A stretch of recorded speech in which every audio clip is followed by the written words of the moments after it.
gue Pita. Gue menyebutkan di channel ini beberapa contoh artis yang menghasilkan uang ratusan juta dolar sepanjang karir mereka, namun kemudian karena tidak bisa mengelola keuangan, akhirnya mereka bangkrut dan hidup kesulitan keuangan lah. Kali ini gue mau mengangkat seorang artis yang punya pandangan berbeda. Lu pernah dengar artis hip hop yang namanya Akon?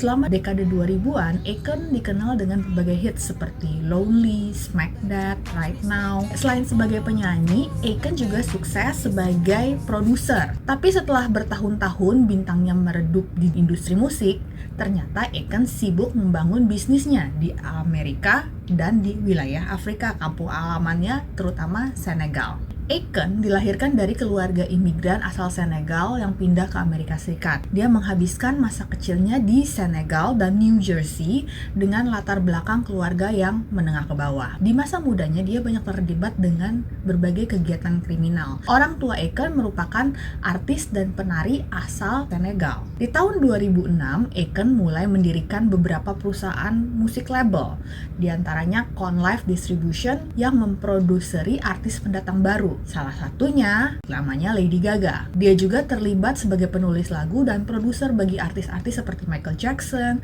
Snoop Dogg, Lionel Richie, Leona Lewis, Sean Paul, dan Whitney Houston. Tentu saja kalau dengar kisah sukses artis-artis seperti ini, kita tahu lah ya stereotipnya.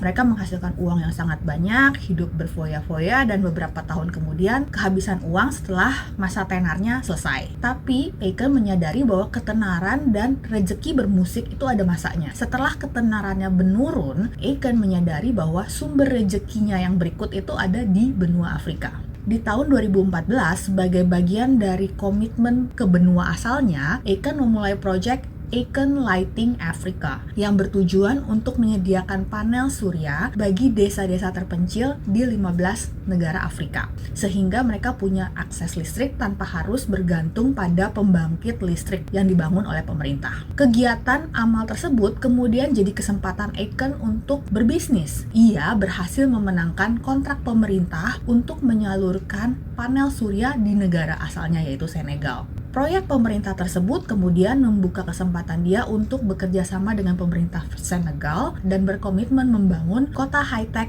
Akon City yang berbasis cryptocurrency dan bertujuan menjadi salah satu destinasi wisata Senegal. Dia juga membeli wilayah pertambangan berlian di negaranya yang sampai sekarang masih menjadi kontroversi karena ya dianggap sebagai blood diamond. Oke, sampai sini kita nggak usah ngomongin soal sisi gelap proyek-proyek bisnis Akon ya dengan pemerintah Senegal. Tapi yang di sini mau gue angkat adalah bagaimana cara pandang Akon terhadap uang. Di salah satu podcastnya bersama Logan Paul baru-baru ini, Akon menjelaskan beberapa nasihat finansial bagi mereka yang berkecimpung di dunia hiburan. Nasihat yang cukup masuk akal bagi kita yang mungkin bukan public figure atau artis juga. Yang pertama, tinggalkan mental keeping up with the Joneses. Akon mengakui bahwa dia banyak mendapatkan masalah di masa mudanya ketika dia mencoba agar diterima oleh teman-temannya saat pindah ke Amerika. Ketika seorang sukses berusaha menunjukkan kesuksesannya dengan bling-bling, mobil mentereng, rumah mewah, dan lain-lain, uang yang mereka hasilkan tidak akan bertahan lama. Dia menganggap teori to make money, you have to look like money adalah salah. Kesuksesan yang sesungguhnya adalah kebebasan, di mana dia tidak harus terus-menerus memenuhi tuntutan label atau industri musik dan bisa melakukan apa saja yang ia ingin lakukan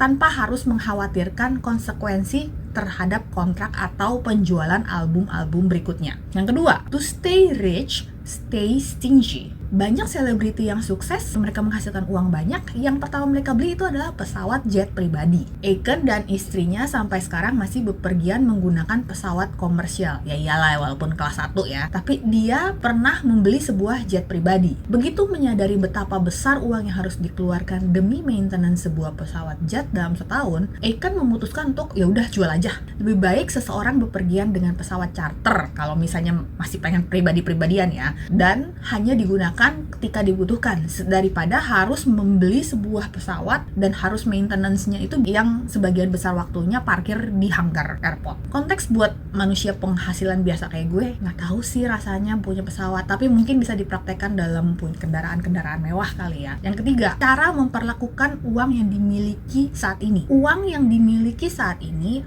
harus bisa bertahan selama hidup. Sangat penting bagi artis yang merupakan entrepreneur di bidang industri kreatif. Karena mereka sebagai entrepreneur tidak ada jaminan kapan penghasilan besar yang didapat seperti sekarang akan datang lagi dalam waktu yang dekat. Kalau seseorang memandang penghasilan mereka dengan cara seperti itu, cara mengelola keuangan akan jadi berbeda. Jangankan kalau terima uang jutaan dolar, kalau seseorang punya uang 100.000 dolar di rekening, yaitu sekitar 1,5 miliar ya, yang buat ukurannya Akon ya kagak ada sisanya gitu. Dia harus berpikir bagaimana caranya uang itu bisa bertahan seumur hidup. Menurut gue benar juga, dan ini gue relate. Seringkali orang yang dapat uang besar dalam waktu singkat cenderung tidak menghormati uang tersebut karena dihabiskan dengan seperti easy come easy go. Misalnya orang yang menang lotre atau berjudi, atau mungkin olahragawan yang tiba-tiba dapat bonus miliaran setelah menang kejuaraan. Mereka cenderung memiliki spending rate yang lebih cepat sehingga uang-uang yang mereka terima itu akan segera habis. Sedangkan orang yang mengumpulkan uang mereka sedikit demi sedikit akan cenderung menghargai kerja keras yang sudah mereka lakukan